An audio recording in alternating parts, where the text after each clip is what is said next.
Hello and welcome to Just One More Watch. If you're new, that makes me old. My name is Jody, I love watches, and if you enjoy this video, I would love it if you would subscribe to the channel by hitting the big button with the word subscribe on it. A couple of years ago, I made a short, the 5 watches every collector needs, and I thought today I would confound the YouTube algorithm, and instead of turning a long into a short, I turn a short into a long. Of course, there are absolutely no hard and fast rules in this hobby of ours that we call watch collecting. We should all buy what we like. We should all buy what makes us happy. But if you want to put together a collection that covers all bases, here are the 5 watches that I think you should have in your watch box. Number 1, a dive watch. Now, I can barely swim, let alone dive, but that does not mean to say I don't love dive watches. They are great, versatile all-rounders. They were the bedrock, the keystone, if you will, of my own personal collection for many, many years.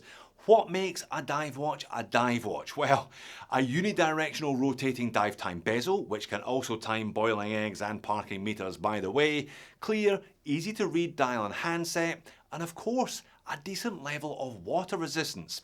I would say the absolute minimum is 100 meters of water resistance with the aid of a screw down crown. And I say that because one of my favorite dive watches only has 100 meters of water resistance. But let's get a common misconception out of the way. Just because it says 100 meters on the dial doesn't mean to say you can dive down to a depth of 100 meters with the watch. I could show you 20 of these charts and they would all be slightly different, but have a look at this one from Casio. They say 50 meters of water resistance is good for swimming and jumping into a pool, but not for snorkeling.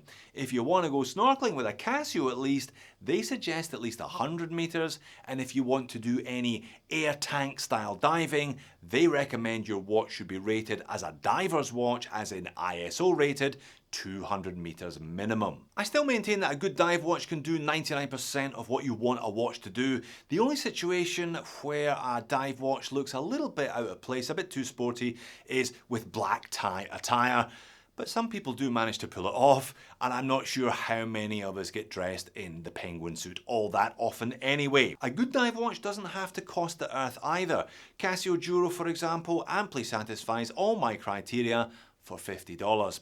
But of course, if you want to spend more, there are dozens of Seiko divers available and iconic models such as the Submariner and Seamaster from the big Swiss luxury brands. Alright, next up in the number 2 slot. Now, I'm actually going to modify this slightly from what I said in that short a couple of years ago. Back then, I said that number 2 was a dress watch on a leather strap. Sure, you can pick a pure dress plate if you want to, but I'm going to give a bit more flexibility this time around. I'm going to open the category to gada style sports watches as well, that can of course have a leather strap fitted to them should the occasion require it. Now, as the gada go anywhere, do anything moniker suggests, like a diver, this style of watch can make a great daily wear / all-round piece. They are, by their nature, a little less casual and a little more formal than a dive watch, perhaps a bit less tooly and a bit more dressy, if you see what I mean. You're looking for a 3-hander or a 3-hand plus date complication here if this is going to be your daily wear watch rather than the dive watch, say. Again, you should be looking for a decent level of water resistance so you can confidently go from a day at the office running your multinational and then jump into your vast private pool at home without worrying about your watch. Because of course, that's how we all live, isn't it? At the top end, you've got models like the Aquaterra, Datejust and Oyster Perpetual. There are no shortage of Tissot's that are more affordable options though, and a plethora of micro brands now making this style of watch, including, of course, my own. If you do prefer to go a little bit dressier than this lot, by all means go for it. Seiko's Presage line are excellent dressy affordables that always look a lot more luxurious than their modest price tags would suggest. The very top of the dress watch tree, for me anyway, you're looking at Omega DeVille or pretty much any 3-hander from Patek Philippe. Moving on to the 3rd slot, the 3rd piece that I think every watch collector needs at least one of in their collection, it's a chronograph. Now, we buy chronographs because we use them to time things, right? Some chronographs will measure down to 1/1000th of a second. Some chronographs will count up to 12 hours. Personally, I know I struggle to make it to the end of a day without either timing something down to 1/100th of a second or up to 12 hours. Actually, that's rubbish. I barely ever use any of my chronographs to actually time anything. They just look really cool. The symmetry of the bicompacts, the symmetry of the tricompacts, sometimes the asymmetry of the bicompacts.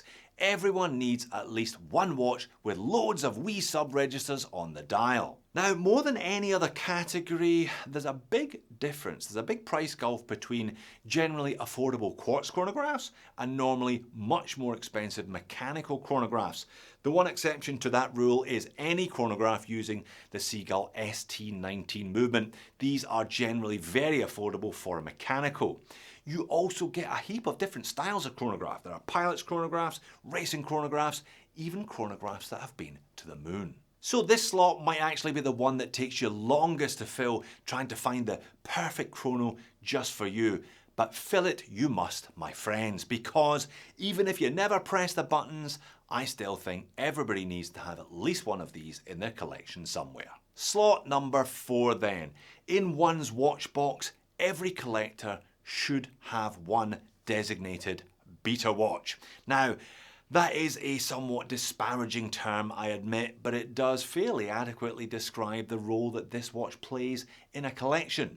It gets beaten. This is the watch you put on when you're doing the gardening, when you're tinkering on your car, when you're helping your mate move house, or perhaps when you're going on a foreign holiday somewhere a bit dodgy and you don't want to risk getting one of your good watches stolen. That type of thing. Situations where you still need to tell the time, but there is a concern that your watch might get dirty or damaged. Now, I freely admit all things are relative, so one man's beta watch might be another man's grail watch, and it's perfectly possible to wear a fancy watch while working on your car. But I would suggest if you are building a collection, then the most obvious watch for this slot is one designed for this purpose.